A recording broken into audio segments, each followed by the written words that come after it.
Welcome back. This is our Xfinity tweet of the night from StatMuse. TJ McConnell is the first bench player in NBA history with 60-plus points, 25-plus assists, and 15-plus rebounds in the NBA Finals. Making history, the Pittsburgh Kid.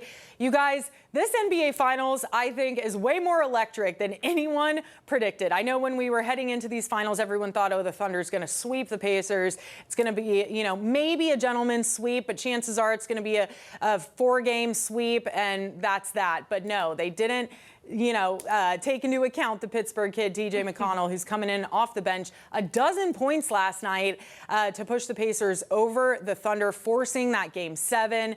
I'm sure you guys heard his dad, Tim, talking to the broadcast after the game last night. It went viral. It was all over Twitter last night. Just so emotional about this win. He was on the Fan today, too, talking to those guys, and just very clearly emotional about all of this. I mean, it's a basketball family. He's a basketball guy. He's played in college, and he trained TJ up. He was talking on the Fan today about how TJ came to him and said, Dad, I want to be a D1 basketball player. So every day they would go out, they would grind.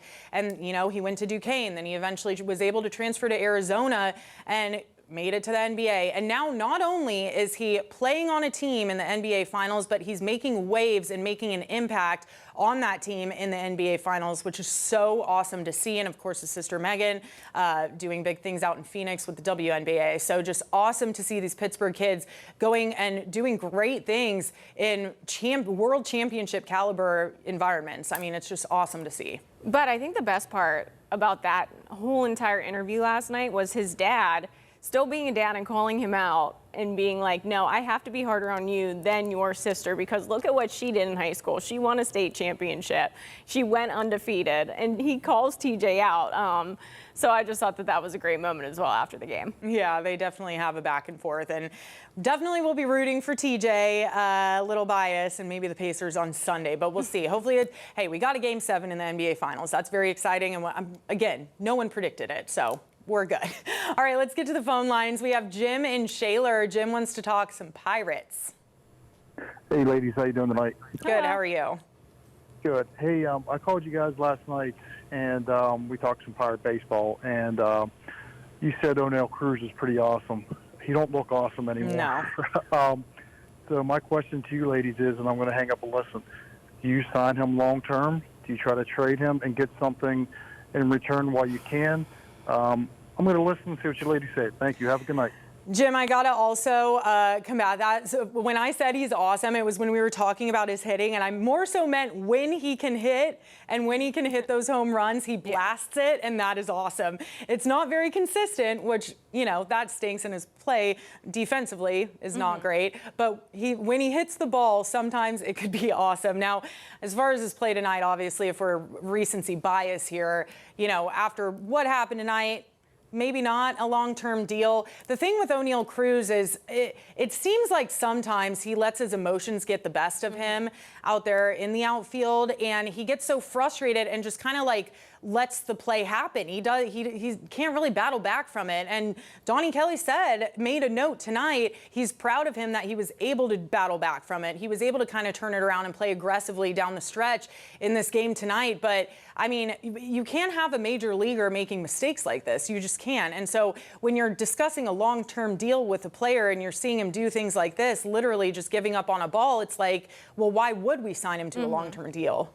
Well, not just that, but is he happy? Or is that the reason why he's making these mistakes? I don't think he's doing it purposely, right? However, maybe there's a lack of care when he makes these mistakes, because we got to go back to, last season, he didn't even want to move to center field. So he's not really playing that position that he really wants to be in anyways. And you want people that want to be here. But also, I mean, his hitting really doesn't justify him staying here.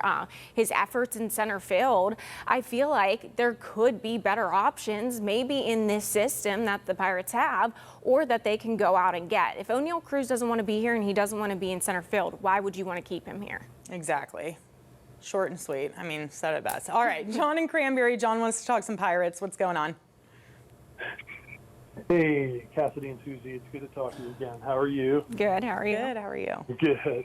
So, yeah, let's go. TJ's the good story in Pittsburgh. Let's hope he gets his ring this weekend. It'd be a fantastic story for Yes. a local kid, and I hope I'm rooting for him big time. But you know what? Jim stole my thunder about O'Neal Cruz. I'm going to I want to switch it up and talk about the Penguins for a minute. So they're going into a very important off season. We know that the players, Malkin, Letang, they're aging now. Malkin's contract is up this year. It's going to be interesting to see if he plays another year. I want to get your thoughts on that. But my question to both of you ladies is, so what would you do if you're Kyle Dubas? What would you try to do going in this off season? Would you try to make trades to get rid of some of the salary off the books, or would you try to figure out the goaltending issue? I just want to get your thoughts on, because this is a very important offseason for the Penguins. So I want. Yeah, it is a very important offseason for the Penguins, but I think they're already making moves. They hired their new head coach 2 weeks ago, Dan Muse, and today he hired his support staff. He started hiring the assistant coaches. He's bringing a couple old Penguins players back, and he hired the Hershey Bears head coach, who just took the Hershey Bears to back-to-back Calder Cup championships the past 2 years. He won the title in the past 2 years. Now he's coming here as an assistant. So as of right now, I think it's so hard to even choose what they're going to do in this offseason, because they're literally building the coaching staff as we speak. They still have to build that supporting staff around him. So I think they need to finish that before they can really look at the roster. But the promising thing is, I went to Dan Muse's press conference, and the promising thing with him is he really understands what he's walking into here in Pittsburgh. He understands this roster. He gets that there are veterans here that are at the end of their careers, and they do need to win now. And then there's a group of younger guys that need to develop. And I do believe that Dan Muse is going to be able to come in here and kind of be that bridge guy that figures out a way to use everybody to their best capabilities and to their best ability. Like, I think he's going to come in here and get these guys to buy in. He seems like a very, not to mention just a very great guy, very down to earth. You know, he's been in hockey for so long, and he had a really tough road to get here. I mean, he played Division III hockey and then really had to start from the ground up in the NHL. He was an intern, a video coordinator, like really had to grind for 20 years. He's been in the league working, and this is his first head coaching job. So I really do think these guys are going to be able to rally around him, and I do think, you know, it is an important offseason, but like I said, one step at a time here. And I think it's good that today we saw assistant coaches get hired. I think the next week or two, it's going to be interesting to see what happens. And then from there, we can discuss roster moves. Yeah, Cassidy, I agree with that. I mean, you have your three-headed monster, Letang, Sidney Crosby, and Malkin, right? Obviously, you're going to make your moves and, you know, use your chess pieces around those three. You have a lot of good talent that is coming up in this organization. But like you said, I think everybody needs to relax, see what this coaching staff and this management team can put together over the next few weeks, and then we're going to see a lot more moves coming along. Yeah, I agree with you. All right, Frank in Greensburg. Frank wants to talk about O'Neal Cruz. What's going on? Yeah, no, O'Neal Cruz, when he did that blunder in the first inning, right then Kelly should have called timeout and pulled him out of. Okay, we lost him there, but it's like we've been saying all show. I mean, it was a mistake. Donnie Kelly said in that moment, he pulled him aside. They did talk about it. And you know what? He's really proud that he was able to kind of turn it around and play aggressively down the stretch. Again, a miscue when he ran into Canario. But other than that, he played more aggressively down the stretch, and Donnie Kelly said it was nice to see that. Guys, remember to tap your phone up there, scan the QR code. Who is the best Pittsburgh athlete of the last 25 years? Big Ben, Sidney Crosby, Paul Skeens, or everyone voting for Sid. I will say, Sidney, we also know that he can hit a baseball and throw a football. We saw that recently, too. So. I was going to say that. If I had to pick between these three, we saw them compete at Pat McAfee, and Sidney Crosby was the guy who delivered. Yeah, I have to pick Sid just because of that. Multi-sport athlete. Yes. All right, guys, we're going to head to our last break. Give us a call, 412-575-2600. We'll be right back after this.